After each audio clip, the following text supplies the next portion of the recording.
Hey guys, Swankivy's back, bringing you number 7 of Letters to an Asexual. I'm feeling lazy today and I don't feel like printing out my actual letter on paper, so I'm going to read it to you from my computer screen. Today's letter is actually just a YouTube comment. It was left by one of my viewers on Letters to an Asexual number 1, which means we're kind of getting a little bit meta here, aren't we? Anyway, in that video, if you remember, it was a while ago, I was dealing with, a little bit of whining about some guy on OKCupid who approached me to invite me to his harem or something like that. And he hadn't read my profile appropriately, and he proceeded to, rebuke me for daring to not want to have children as one of my life goals, and spent a bunch of time mixing in a bunch of assumptions about asexuality as well. So anyway, this new material involves this guy criticizing me for having a presence on OKCupid at all. So here's what he said. Let me get the message.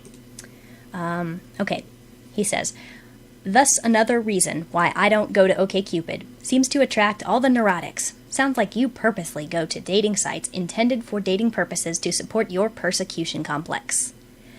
So I wrote back and I said, the tired old suggestion. I have nothing to complain about since I secretly want people to harass me. Therefore, you don't have to consider my argument. I made it clear that I use the site for social networking and that such a use is encouraged and allowed by its creators. I have a large network of over 30 in real life friends that I met through the site, so it's working. But you probably don't care. If you wouldn't listen to what I said in the video, why would you listen to this comment? So his next response was, "The guy in your video wasn't harassing you. He was very civil. But most people with persecution complexes construe civil inquiry and argument as harassment. The primary purpose of the website is for dating. Even the name implies it. Only a tiny fraction of the population is asexual, so it's rather obvious that you went to the website looking for drama."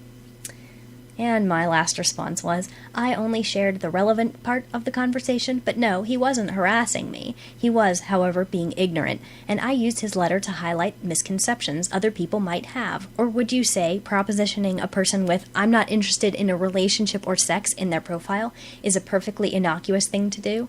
As for primary purpose, bars are for getting drunk, but people go to them to meet, right? Thanks for the diagnosis of my obvious complexes, Dr. Toole. So, anyway, this brings up an interesting point that probably a lot of people can and will use to limit other people's rights, including asexuals and people like us. There's this attitude of, you're getting treated like this because you asked for it. It's a classic blame the victim strategy. It happens at all levels, up to and including the men who blame women for dressing a certain way and getting raped and saying it's their own fault. So anyway, this guy is putting out a suggestion that I deliberately put myself on OKCupid to attract negative attention, and then act all insulted and persecuted because the negative attention I supposedly asked for actually comes. So, furthermore, he says my motivation is obvious. This can be generalized, of course, but, saying that people who speak out about, against how they're getting treated, that they say that we should actually be dealing with it by completely avoiding the situation in the first place. And what this does is take the blame off of the people who are behaving poorly and putting it all on the victim. I wasn't lying when I said that I have over 30 in real life friends that I wouldn't have met if I didn't network on that site. It's obviously geared toward compatibility, and romantic compatibility is not the only type of matchup that you can choose on that site, and that's why I'm there. It has herefore categories, and I chose friends, activity partners, and pen pals. Basically, I chose those categories, and then in case that wasn't obvious enough as to what I was there for, I explained it explicitly in my profile. So no, morons, I'm not asking for it. So and just so you know, it's really actually very, very common for people who don't understand an issue or don't think that it's important to completely dismiss it or put down its arguments by saying that, the victim is trying to get attention or likes being persecuted. That's really common. This is actually part of how they show that they understand so little about the issue. because it isn't important to them, so what does it matter? And, they see someone like me who's taking a stand to speak out against how they get treated, and they say, you brought this on yourself deliberately because, you must have wanted the bad reaction. So, and then that's followed by a bunch of assumptions about that person's character, because that's what they do to get attention, and so therefore, the instant conversation derailment occurs. Woohoo! So, I'll tell you one thing. Nobody who's dealt with real persecution is going to go out of their way to attract it. I promise you that. And, no, we don't enjoy it.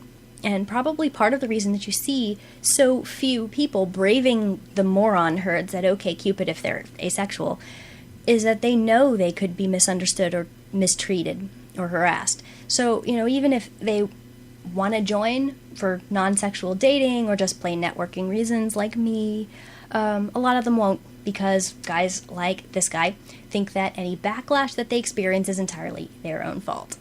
So, way to blame the victim, buddy. Furthermore, you might notice my conspicuous absence from actual dating sites. You don't see me with an account on Match.com or eHarmony or plentyoffish.com. They only do romantic relationships, and that's why I'm not there.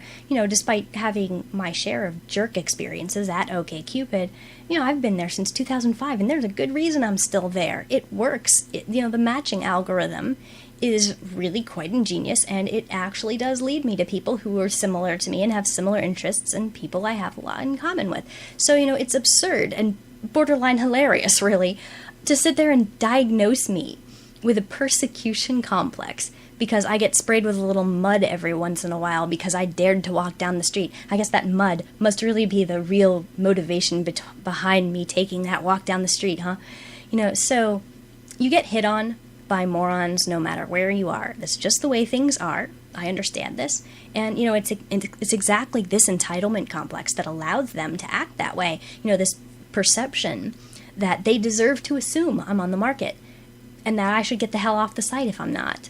So, why would OKCupid have non-romantic options, or even they actually have the option to check in a relationship or married on the site? Why would you be allowed to do that if the site is obviously designed only for dating? It doesn't make sense. So, I think I'd also like to mention that this guy made that point about how, the dude in my video was civil. And it's like, look, okay, just because someone used polite words and didn't call me a bitch does not mean he was actually being polite.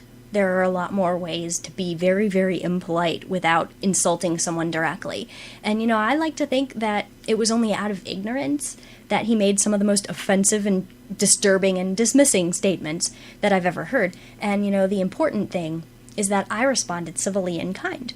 So, there was no misconstruing on my part that I was getting deliberately harassed by this guy. I just thought he was very misled and very narrow-minded, and fighting ignorance is part of why I'm making these videos about these issues in the first place. So I attacked his misconceptions, not his character, and my motivation was trying to educate him. So, do you see anything hysterical or illogical about that? Actually, the guy who made this YouTube comment, I bet he thinks he was being civil and polite too. Okay, in the space of 2 allotments of 500 characters there for YouTube comments, let's see, he suggested I was neurotic. He made a blanket statement about my motivation based on an incorrect assumption. And he wrote off my indignation over how I get treated as evidence of a persecution complex. Calling someone names or telling them their mom's ugly or whatever are not the only inappropriate ways to argue or discuss an issue. I'd say barging in with accusations and assumptions and telling other people what they themselves obviously think or feel is a great way to show that you're not up for a civil discussion. If he had really wanted to have this conversation with me in a less confrontational way, maybe he could start with, so why did you sign up for that site? Maybe that would have been a better opener than, well, obviously you go there because you like getting harassed. Oh gee, how insightful, huh?